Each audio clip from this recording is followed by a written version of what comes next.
Switzerland. Carl Gustav Jung, born in 1875. With Freud, one of the founding fathers of modern psychology. Still working at 84, he is the most honored living psychiatrist, and history will record him as one of the greatest physicians of all time.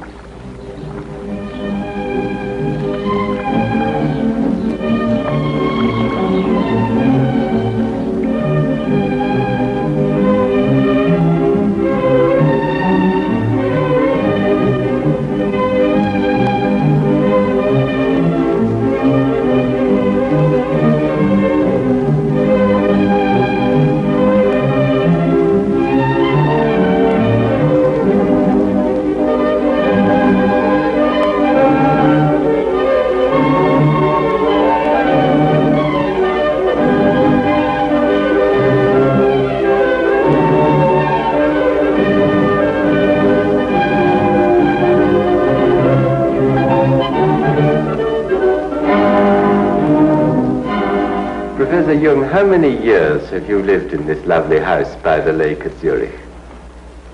It's just about 50 years.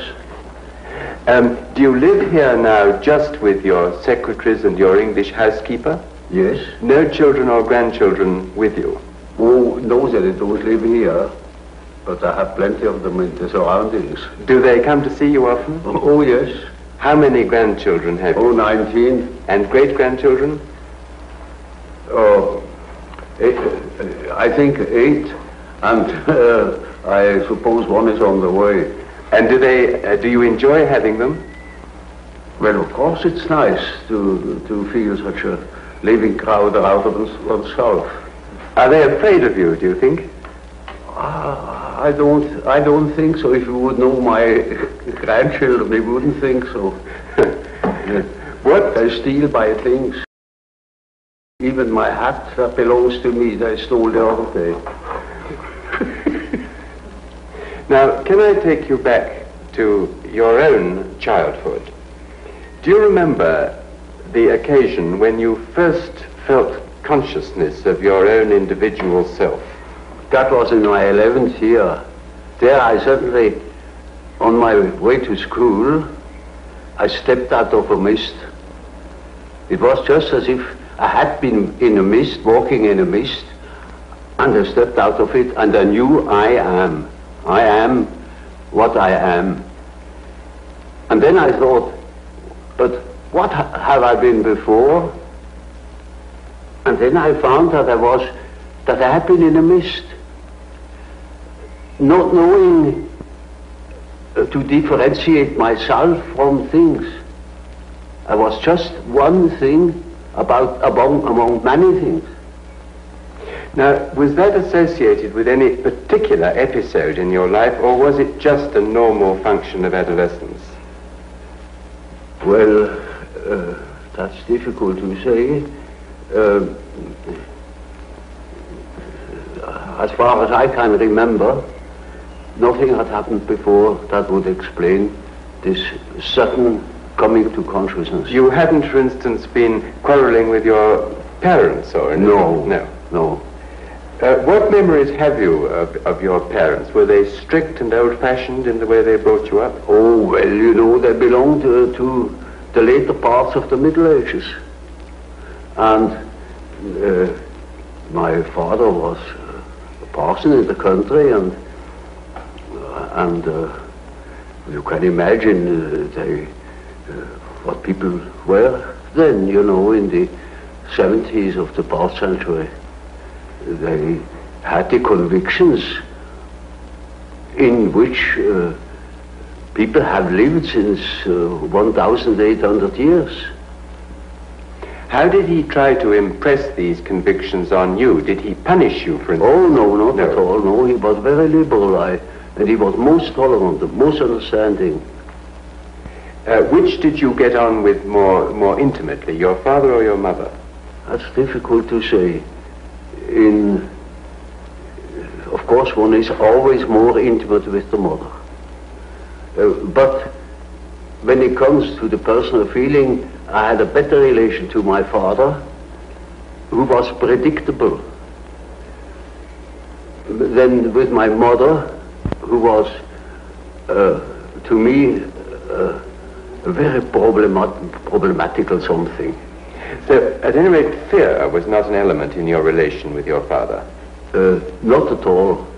Did you accept him as being infallible in his judgments? Oh no, I knew he was very fallible. How old were you when you knew that? Now, let me see.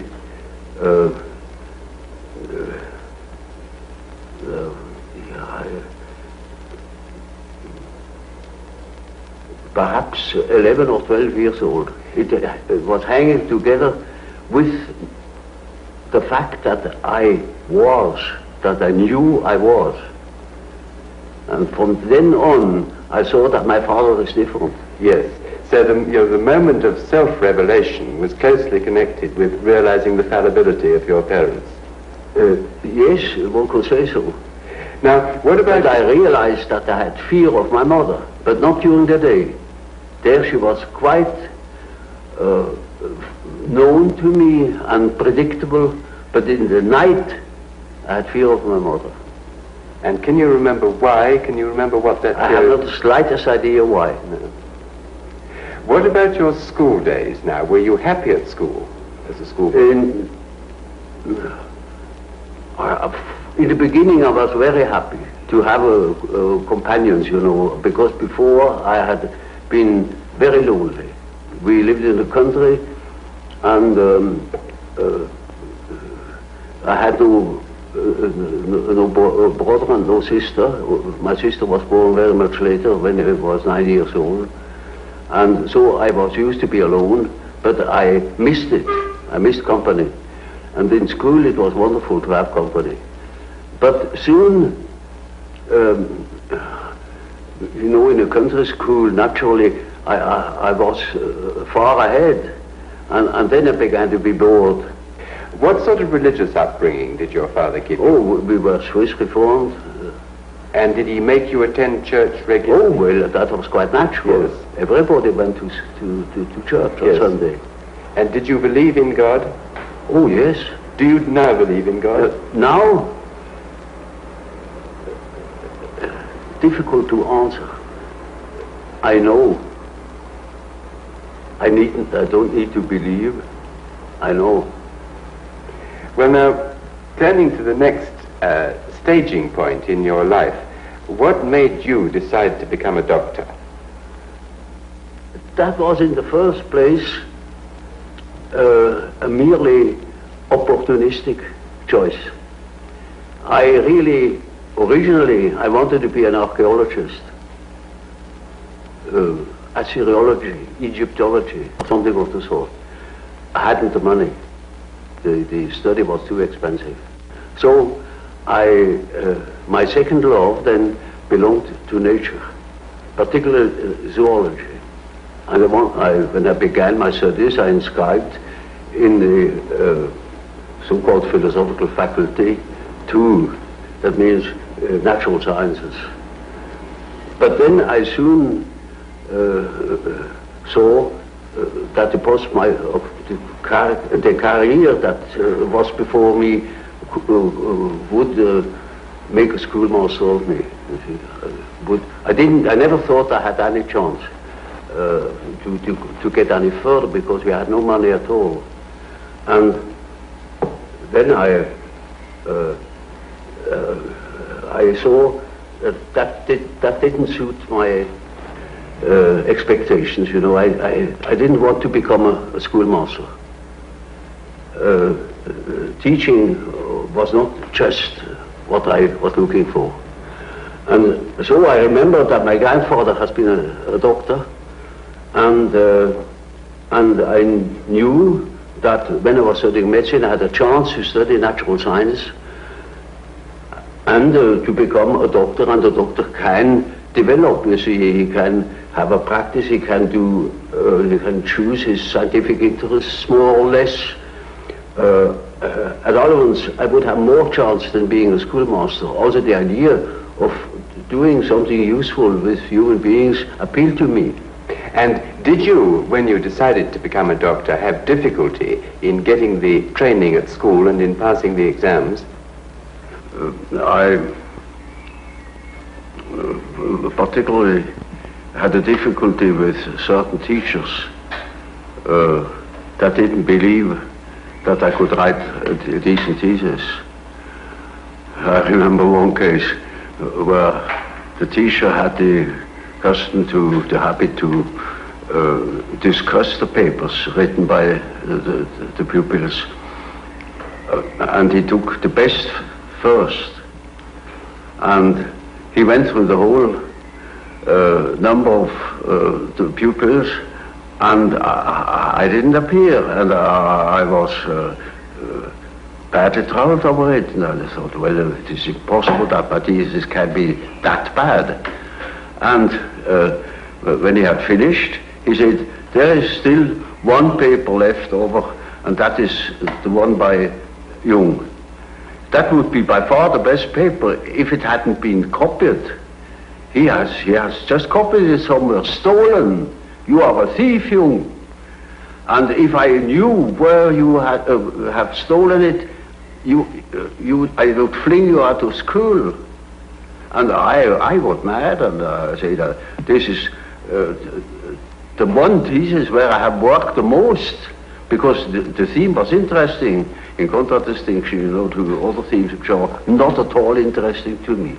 And then he said, you are a liar, and if you can prove that you have stolen that thing somewhere, then you get out of school.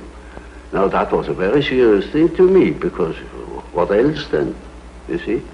And I hated that fellow, and that was the only man I could have killed, if I had met him once at a dark corner. I would have shown him something of what I could do. Did you often have violent thoughts about people when you were young? No, not exactly. Only when I got mad.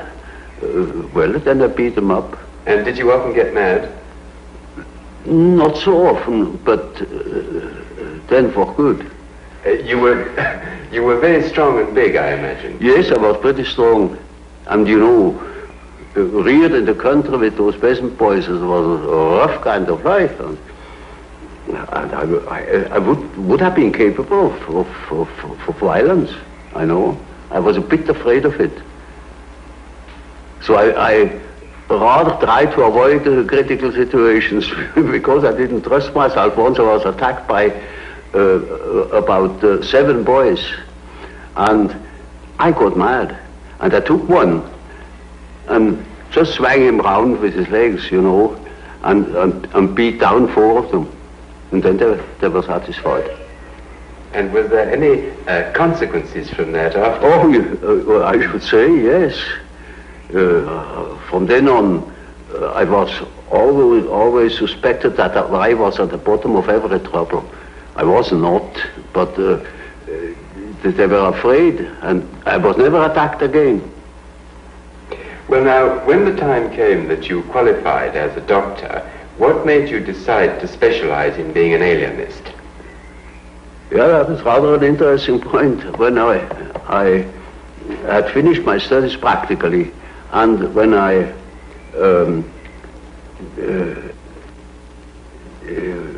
didn't know what I really wanted to do, I had a big chance to follow one of my professors. He was called to a new position in Munich, and he wanted me as his assistant. But then, in that moment, I studied for my final examination. I came across the textbook, a textbook of psychiatry. Up to then, I thought nothing about it, because our professor then wasn't particularly interesting. And I only read the introduction to that book, where certain things were said about psychosis as a maladjustment of personality. That hit the nail on the head. In that moment, I saw I must become an alienist. My heart was thumping wildly in that moment. When I told my professor I wouldn't follow him, I would study psychiatry, he couldn't understand it. No, my friends, because in those days psychiatry was nothing at all. But I saw one great chance to unite certain contrasting things in myself, namely, beside medicine, beside natural science, I always had studied history of philosophy and such subjects. It was just as if suddenly two streams were joining. And how long was it after you took that decision that you first came in contact with Freud?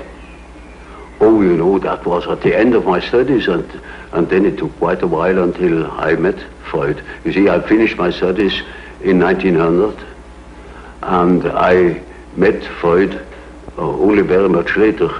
I read, in 1900 I already read his dream interpretation and Freud studies about hysteria, but that was merely literary, you know. And then in 1907 I became acquainted with him personally. Will you tell me how that happened? Did you go to Vienna? Oh, well, I'd written a book about the psychology of dementia precox, as one called schizophrenia then. And I sent him that book, and thus became acquainted. I went to Vienna for a fortnight then, and then we had very long and penetrating conversations, and that settled it. And this long and penetrating conversation was followed by personal friendship? Oh yes, it soon developed into a personal friendship. And what sort of man was Freud? Well, he was a complicated nature, you know.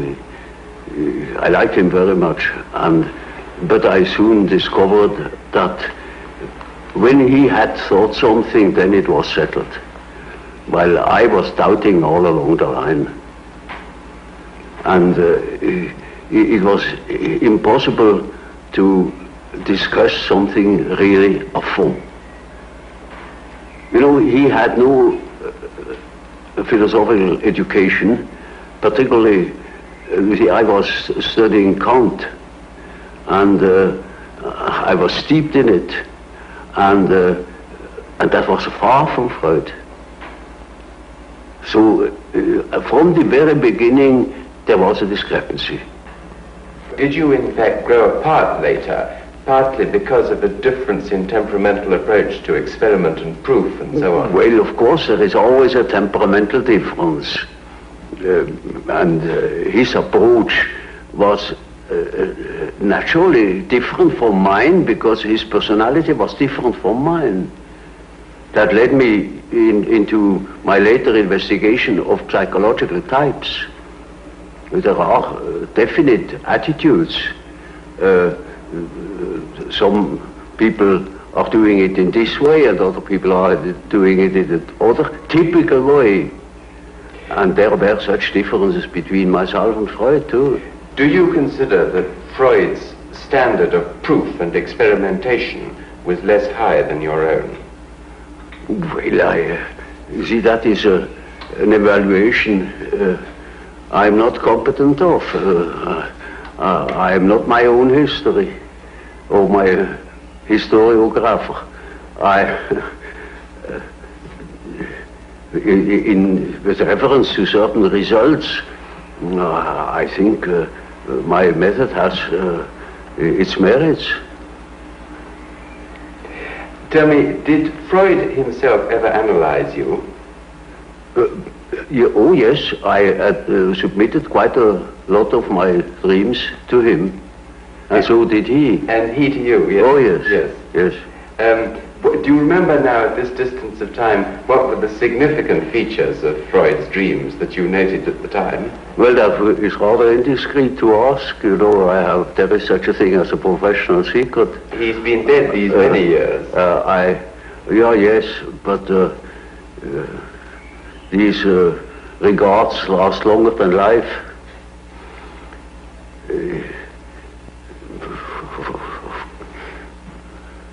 I prefer not to talk about it. Well, may I ask you something else then, which perhaps is also indiscreet? Is it true that you have a very large number of letters which you exchanged with Freud, which are still unpublished? Yes. When are they going to be published? Well, not during my lifetime. You would have no objection to them being published after your life? Oh, no, not at all. Because they are probably of great historical importance. I don't think so. Then why have you not published them so far? Because they were not important to me enough. I see no particular importance in them. They are concerned with personal matters? Well, partially. But I wouldn't care to publish them. Well, now, can we move on to the time when you did eventually part company with Freud? It was partly, I think, with the publication of your book, The Psychology of the Unconscious. Is that correct? That was the real cause. Well, now, before you... Oh, I mean the final cause, because it had a long preparation. You know, from the beginning I had a reservatio mentalis. I couldn't agree with quite a number of his ideas. Which ones in particular? Well, chiefly his purely personal approach and his disregard of the historical conditions of man. You see, we depend largely upon our history. We are shaped through education, through the influence of the parents, which are by no means always personal. They were prejudiced or they were influenced by historical ideas or what I call dominance. And that is a most decisive factor in psychology. And we are not of today or of yesterday. We are of an immense age. Was it not partly your observation, your clinical observation of psychotic cases, which led you to differ from Freud on this? It was partially my experience with schizophrenic patients that led me to the idea of certain general historical conditions. Is there any one case that you can now look back on and feel that perhaps it was the turning point of your thought? Oh, yes. I made quite a number of experiences of that sort, and I went even to Washington to study Negroes at the psychiatric clinic there in order to find out whether they have the same type of dreams as we have. And these experiences and others led me then to the hypothesis that there is an impersonal stratum in our psyche. And I can tell you an example. We had a patient in the ward. He was quiet but completely dissociated, schizophrenic. And he was in the clinic already for over 20 years. He had come into the clinic, as a matter of fact, being a young man, a little clerk, and did no particular education. And once I came to the ward, and he was obviously excited and called to me, took me by the lapel of my coat and led me to the window and said, "Doctor, now you must see. Now look at it. Look up at the sun and see how it moves. You see, you must move your head too, like this, and then you will see the follows of the sun. And, you know, that's the origin of the wind. And you see how the sun moves as you move your head from one side to the other. Now, of course, I didn't understand it at all. I thought, there you are, he's just crazy. But that case remained in my mind. And 4 years later, I came across a paper written by the German historian Dietrich, who had dealt with the so-called Mithras liturgy, a part of the great Parisian sorcerer papyrus. And there he produced a part of the so-called Mithras liturgy. Namely, it is said there, after the second prayer thou wilt see how the disk of the sun unfolds. And you will see hanging down from it the tube, the origin of the wind. And when you move thy face to the regions of the east, it will move there. And if you move your face to the region of the west, it will follow you. And into that. But how could you be sure that your patient wasn't unconsciously recalling something that somebody had told him? Oh no, quite out of question, because that thing was not known. It was in a magic papyrus in Paris, and it wasn't even published. It was only published 4 years later after I had observed it with my patient. And this you felt proved that there was an unconscious which was something more than personal. Oh, well, that was not a proof to me, but it was a hint. And I took the hint. Yes. Now, tell me, how did you first decide to start your work on the psychological types? Was that also as a result of some particular clinical experience? Less so. It was a very personal reason. Namely, to do justice to the psychology of Freud, also to that of Adler, and to find my own bearings. That helped me to understand why Freud developed such a theory, or why Adler developed his theory, his power principle. Have you concluded what psychological type you are yourself? Naturally, I have devoted a great deal of attention to that painful question, you know. And reached a conclusion? Well, you see, the type is nothing static. It changes in the course of life.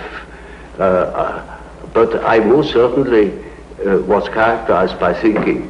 I always thought, from early childhood on. And I had a great deal of intuition too. And I had a definite difficulty with feeling. And my relation to reality was not particularly brilliant. I was often at variance with the reality of things. Now that gives you all the necessary data for the diagnosis. During the 1930s, when you were working a lot with German patients, you did, I believe, forecast that a Second World War was very likely. Well, now, looking at the world today, do you feel that a Third World War is likely? I have no definite indications in that respect. But there are so many indications that one doesn't know what one sees. Is it trees or is it the wood? It's very difficult to say, because the dreams of people's dreams contain apprehensions, you know. But it is very difficult to say whether they point to a war, because that idea is uppermost in people's mind. Formerly, you know, it has been much simpler. People didn't think of a war. And therefore, it was rather clear what the dreams meant. Nowadays, no more so. We are so full of apprehensions, fears, that one doesn't know exactly to what it points. One thing is sure, a great change of our psychological attitude is imminent. That is certain. Why? Because we need more. We need more psychology. We need more understanding of human nature, because the only real danger that exists is man himself. He is the great danger, and we are pitifully unaware of it. We know nothing of man, far too little. His psyche should be studied, because we are the origin of all coming evil. Well, does man, do you think, need to have the concept of sin and evil to live with? Is this part of our nature? Well, obviously. And of a Redeemer? That is an inevitable consequence. This is not a concept which will disappear as we become more rational. It's something which... Well, I don't believe that man ever will deviate from the original pattern of his being. There will always be such ideas. For instance, if you do not directly believe in a personal Redeemer, as it was the case with Hitler, or the hero worship in Russia, then it is an idea. It is a symbolic idea. You have written at one time and another some sentences which have surprised me a little about death. Now, in particular, I remember you said that death is psychologically just as important as birth, and like it, it's an integral part of life, but surely it can't be like birth if it's an end, can it? Yes, if it's an end. And there we are not quite certain about this end. Because, you know, there are these peculiar faculties of the psyche, that it isn't entirely confined to space and time. You can have dreams or visions of the future. You can see round corners and such things. Only ignorance deny these facts. It's quite evident that they do exist and have existed always. Now these facts show that the psyche, in part at least, is not dependent upon these confinements. And then what? When the psyche is not under that obligation to live in time and space alone, and obviously it doesn't, then to that extent the psyche is not submitted to those laws. And that means a practical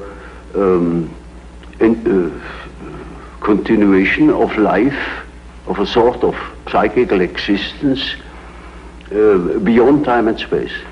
Do you yourself believe that death is probably the end, or do you believe that... Well, I can't say. You see, the word belief is a difficult thing for me. I don't believe. I must have a reason for a certain hypothesis. Either I know a thing, and when I know it, I don't need to believe it. If I don't allow myself, for instance, to believe a thing just for the sake of believing it. I can't believe it. But when there are sufficient reasons for a certain hypothesis, I shall accept these reasons, naturally, and should say, we have to reckon with the possibility of so-and-so, you know. Well, now, you told us that we should regard death as being a goal, yes, and that to shrink away from it is to evade life and yes, life purpose. Yes. What advice would you give to people in their later life to enable them to do this, when most of them must in fact believe that death is the end of everything? Well, you see, I have treated many old people, and it's quite interesting to watch what the unconscious is doing with the fact that it is apparently threatened with a complete end, it disregards it. Life behaves as if it were going on. And so I think it is better for old people to live on, to look forward to the next day, as if he had to spend centuries. And then he lives properly. But when he is afraid, when he doesn't look forward, he looks back, he petrifies, he gets stiff and he dies before his time. But when he is living on, looking forward to the great adventure that is ahead, then he lives. And that is about what the unconscious is intending to do. Of course, it's quite obvious that we are all going to die, and this is the sad finale of everything. But nevertheless, there is something in us that doesn't believe it, apparently. But this is merely a fact, a psychological fact. Doesn't mean to me that it proves something. It is simply so. For instance, I may not know why we need salt, but we prefer to eat salt too, because you feel better. And so when you think in a certain way, you may feel considerably better. And I think if you think along the lines of nature, then you think properly. And this leads me to the last question that I want to ask you. As the world becomes more technically efficient, it seems increasingly necessary for people to behave communally and collectively. Now, do you think it's possible that the highest development of man may be to submerge his own individuality in a kind of collective consciousness? That's hardly possible. I think there will be a reaction. A reaction will set in against this communal dissociation. You know, man doesn't stand forever his nullification. Once there will be a reaction, and I see it setting in. You know, when I think of my patients, they all seek their own existence, and to assure their existence against that complete atomization into nothingness or into meaninglessness. Man cannot stand a meaningless life.